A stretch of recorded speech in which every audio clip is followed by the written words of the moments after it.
Right now, I feel like the luckiest guy in the world. But the truth is, I've actually been feeling like that ever since we met on that fateful day on the whole uni ski trip.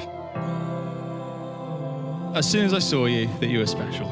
It wouldn't be till several months later at the end of year ball when we really got chatting, where I gleefully ditched my mates for the opportunity to spend most of the night sat outside chatting to Beck.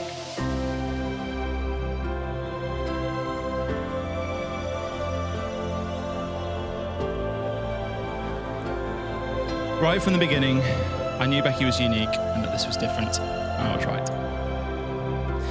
Over those first weeks and months, I came to discover that Becky isn't just beautiful.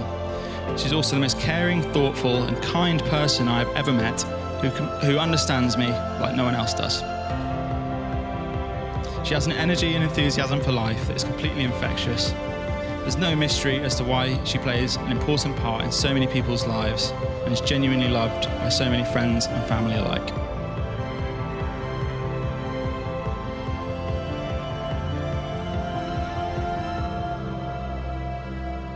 Beck, I always knew you were the one I wanted to share my life with because you simply make my life complete, and I'm a happier and better person for having you in it. The day you said yes in Boston Public Gardens was the happiest of my life, and us being together forever is the most important, fulfilling, and joyful thing I could have wished for. I'm so excited that we have recognised that in marriage.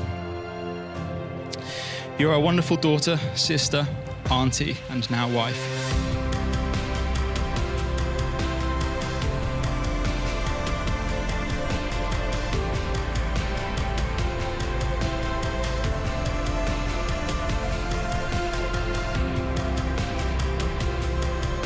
We have so many plans to make for our lives ahead, so many adventures to come, some fun, others challenging, and there's no one in this world I'd rather have by my side through it all. Beck, I'm just so happy to be stood here today as your husband. I'm so excited about the adventure of married life we're about to begin together.